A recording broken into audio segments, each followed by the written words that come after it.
बंगाल में राजनीतिक हिंसा ने जो मोड़ ले लिया है वो बहुत ही खतरनाक है। देर रात शुभेंदु अधिकारी के पीए चंद्रनाथ रथ को गोली मारकर उनकी जान ले ली गई। नमस्कार, आप देख रहे हैं द रेड माइक, मैं हूं मिलन शर्मा। जो राजनीतिक हिंसा है पश्चिम बंगाल में अब वो बहुत ही घातक हो गई है, क्योंकि इस कदर कुछ लोगों ने ये काम किया है। बीजेपी के हाथ अभी सत्ता पूरी तरीके से बंगाल में आई भी नहीं है, लेकिन उससे पहले ही ये राजनीतिक जो इंसिडेंट हुआ है उसको लेके बहुत ज़्यादा अब सवाल खड़े हो रहे हैं। शुभेंदु अधिकारी के जो क्लोज एड माने जाते थे चंद्रनाथ रथ, आपने पहली बार इनका नाम सुना होगा क्योंकि वो बहुत ही लो प्रोफाइल इंसान थे। उनकी पॉइंट ब्लैंक पर शूट करके जान ले ली गई है। कुछ बाइक पर लोग आए और उन्हें मारकर चले गए। इस पर भारतीय जनता पार्टी कह रही है कि इन्वेस्टिगेशन होनी चाहिए, लेकिन जिस तरीके से ये पूरा इंसिडेंट हुआ है उसको लेकर सिक्योरिटी लैप्सेस और पुलिस प्रशासन पर भी सवाल उठते हैं। लेकिन आइए आपको बता देते हैं कि कौन थे चंद्रनाथ रथ और उनका शुभेंदु अधिकारी से कितना लंबा रिश्ता था। आपको जानकर हैरानी होगी कि चंद्रनाथ रथ राजनीति में आने से पहले एयरफोर्स में सर्व कर चुके हैं। तो उन्होंने ये निर्णय लिया था एक उम्र के बाद कि वो एयरफोर्स सर्व करने के बाद वापस कुछ नया करेंगे, और राजनीति में फिर उनकी एंट्री हुई। और ये भी जानकर आपको हैरानी होगी कि पहले चंद्रनाथ रथ और उनका परिवार जो मेदिनीपुर से है पश्चिम बंगाल में, टीएमसी से यानी कि तृणमूल कांग्रेस से संबंध रखते थे। उनके बारे में हम आपको बता रहे हैं कि बहुत ही लो प्रोफाइल रहते थे, पब्लिक अटेंशन से दूर रहते थे, लेकिन शुभेंदु अधिकारी के इनर सर्कल का बहुत ही अहम भाग चंद्रनाथ थे।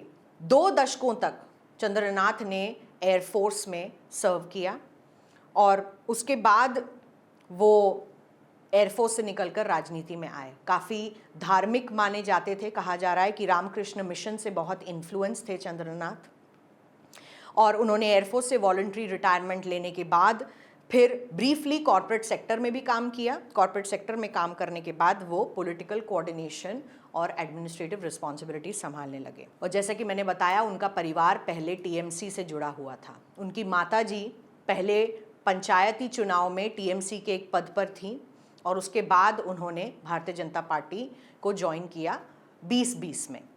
शुभेंदु अधिकारी और चंद्रनाथ के बीच जो रिश्ते थे वो बहुत पुराने थे। पूर्वा मेदिनीपुर से संबंध था, और अब 2019 में चंद्रनाथ ने ऑफिशियली शुभेंदु अधिकारी को ज्वाइन किया था। पहले वो शुभेंदु अधिकारी के मिनिस्ट्रियल ऑफिस देख रहे थे और उसके बाद शुभेंदु अधिकारी खुद भी भारतीय जनता पार्टी में आ गए, तो उनके साथ साथ चंद्रनाथ रथ भी यहाँ पर ज्वाइन कर गए। ऐसा मान लीजिए कि चंद्रनाथ पूरे तरीके से शुभेंदु अधिकारी के खास थे। शुभेंदु अधिकारी का हर कार्यक्रम, हर प्रोग्राम, पॉलिटिकल स्ट्रैटेजी से लेकर हर चीज़, राजनीतिक दांव पेच सब कुछ समझते थे। तो उनके लिए मान लीजिए कि शुभेंदु अधिकारी के राइट हैंड मैन थे। उनका इस तरीके से चले जाना शुभेंदु अधिकारी के लिए हालांकि बहुत ही पर्सनल लॉस है, लेकिन अभी तक इस पर सिर्फ बंगाल के जो बीजेपी के नेता हैं उन्होंने अपनी प्रतिक्रियाएं दी हैं। सीसीटीवी विजुअल्स में साफ दिखाई दे रहा है कि एक एसयूवी आपको सफेद रंग की जाती हुई दिखेगी। उससे पहले 2 बाइक्स जो हैं वो दिखाई दे रही हैं उसी सेम रोड पर जाते हुए। तो इन 2 बाइक्स को अभी सस्पेक्ट के घेरे में डाला गया है पुलिस द्वारा, और साथ ही साथ शुभेंदु अधिकारी की तरफ से ये बयान भी आ रहे हैं कि कुछ लोगों की गिरफ्तारी हुई है। जांच अभी चल रही है, लेकिन साथ में संदिग्ध गाड़ी को भी हिरासत में लिया गया है, जिसे बताया जा रहा है कि इस प्लान में इस गाड़ी का भी इस्तेमाल किया गया था। किसी बड़े नेता की भारतीय जनता पार्टी से इस वक्त इस पूरे घटनाक्रम पर प्रतिक्रिया आना बाकी है। टीएमसी की तरफ से भी इस पर बयान आए हैं। टीएमसी इस पूरे घटना का खंडन कर रही है, लेकिन शुभेंदु अधिकारी क्या कह रहे हैं आपको सुना देते हैं। ये जो ब्रूटली मर्डर हुआ है, ये प्री प्लान्ड मर्डर है। ये हम लोग का बात नहीं है, पुलिस का डीजीपी का बात है। 2-3 दिन रेकी करके full pre planned murder police ने इन्वेस्टिगेशन चालू किया। स्टेट का सीनियर पुलिस ऑफिसर लोग आया, हम लोग बहुत पेनफुल हार्ट में ये तो मर्मांतिक हादसा हुआ, इसका निंदा करने का कोई भाषा हम लोग का पास नहीं है। दिल्ली से हमारी राष्ट्रीय अध्यक्ष से लेकर संतोष जी से लेकर स्टाफ ने जानकारी लिया है। केंद्रीय मंत्री डॉक्टर सुकांत मजूमदार, उन्होंने 4 घंटे तक पूरा जो इंसिडेंट हुआ फैमिली के साथ, पुलिस के साथ बात किया है। पार्टी की ओर से ऑनरेबल एमपी पार्टी का जीएस ज्योतिर्मय सिंह महातो जी और कम से कम 20 चुने हुए विधायक सब अपने अपने क्षेत्र को छोड़कर ये जो हुआ है इसके लिए परिवार का साथ और हमारी वर्कर का साथ रहने के लिए आया है।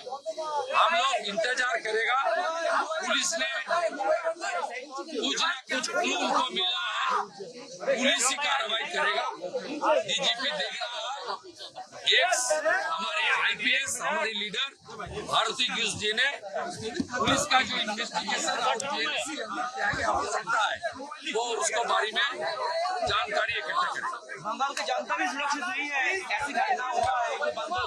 15 साल का महाजंगल राज का एक उपबल का नतीजा है। बीजेपी सरकार जब पिकअप कर लेगा एडमिनिस्ट्रेशन, तब धीरे धीरे गुंडा को सफाई करने का काम शुरू हो जाएगा। तो शुभेंदु अधिकारी का मानना है ये प्री प्लान्ड साजिश के तौर पर किया गया है और इसको क्यों नहीं रोका गया, क्योंकि हम लगातार सवाल पूछ रहे हैं पुलिस प्रशासन से जो पश्चिम बंगाल में है। भारतीय जनता पार्टी की तरफ से कई बयानों में ये भी कहा जा रहा है कि सत्ता हाथ में आई है लेकिन प्रशासन हाथ में नहीं आया है। तो कई सवाल इस पर भी किए जा रहे हैं, लेकिन अब देखना यह है कि कहां जाकर इस हिंसा का अंत होगा, क्योंकि लगातार तृणमूल कांग्रेस की तरफ से और भारतीय जनता पार्टी की तरफ से कहा जा रहा है कि उनके कार्यकर्ताओं को मारा जा रहा है। और ये जो घटना है ये इस तरीके के सवाल उठा रही कि क्या बीजेपी के हाथ में बंगाल आने के बावजूद भी बीजेपी बंगाल में जो होता है उसे संभाल पाएगी या नहीं संभाल पाएगी। आपको बाकी रिएक्शन सुना देते हैं चंद्रनाथ के परिवार से और उनके जानने मानने लोगों से जो उनको जानते थे, जो उनको पहचानते थे, और आप देखते रहिए द रेड माइक। हमारा दोस्त है, हमारा जिगरी दोस्त है, हमारा वो जान है, वो हमारा मान है, हमारा शान है। उसको मर्डर कर दिया ममता बनर्जी और अभिषेक बंदोपाध्याय ने। आज बात हुआ 6:30 बजे, हमको गप्प करने अड्डा मारने के लिए निजाम पैलेस में बुलाया था।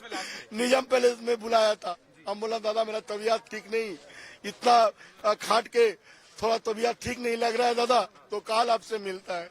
बोले काल जरूर तुम आना। आज उसको खून कर दिया, उसको मर्डर कर दिया। ये किलर का नाम ममता बनर्जी और अभिषेक बंदोपाध्याय दोनों मिल करके। आप दोस्त हैं, आप कह रहे हैं कि अभी जो प्राइमरी रिपोर्ट जो मिल रहा है कि उन रेकी में उनको फॉलो किया गया, उनके वो टारगेट चंद्रदा नहीं था, टारगेट ऑपोजिशन लीडर, हमारा नेता, हमारा मान, आने वाला दिन का नेता जो अभी शुभेंदु दा को मर्डर करने का वो लोग का इरादा था, लेकिन चंद्रदा को मार दिया। आपका नाम बताइए। कासिम अली, मैं वाइस प्रेसिडेंट माइनॉरिटी मोर्चा वेस्ट बेंगल बीजेपी। আমি চাইব দোষীরা শাস্তি পাক। আমি তো সন্তানারা মা, আমি চাইব দোষীরা শাস্তি পাক, কিন্তু আমিও সন্তানের মা, চাইব না ফাঁসি হোক, যাবজ্জীবন কারাদণ্ড হোক, এটাই আমি চাইব। নতুন সরকারে ক্ষমতা এলে বিচার চাইব। আপনার সাথে শেষ কথা হয়েছিল ছেলে? কালকেই ছেলে চণ্ডীপুর এসেছিল, আমি বাড়ি থেকে রান্না করা খাবার নিয়ে গিয়ে ওকে খাইয়েছি। বাড়িতে ডেকেছিলাম, বলছে আর কালকে পরশুদিন সিএম এর শপথ গ্রহণ আছে।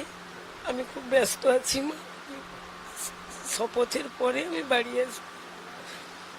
চণ্ডীপুর কালকে এসেছিল, আমার হাতে রান্না খেয়ে কালকে গেছে। রাজনৈতিক কারণ ছিল বলে আপনি মনে করছেন? রাজনৈতিক কারণ তো অবশ্যই আছে, হ্যাঁ।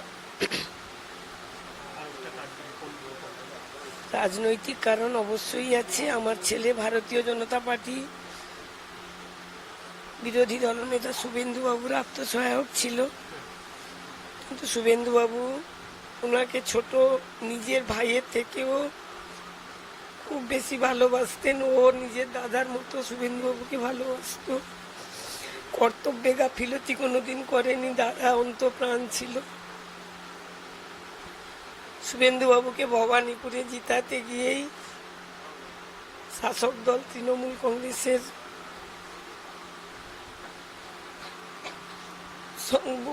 সংঘাতে পড়ে এবং ওখান থেকেই আমার মনে হচ্ছে যে ওকে টার্গেট করা হয়েছে এবং খুন করা হয়েছে।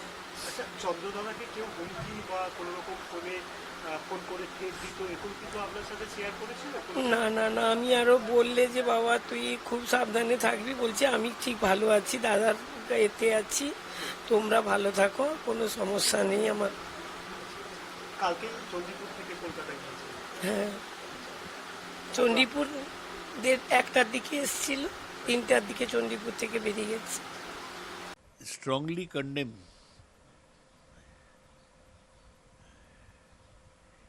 the brutal murder of Chandranath Rath in Madhyamgram,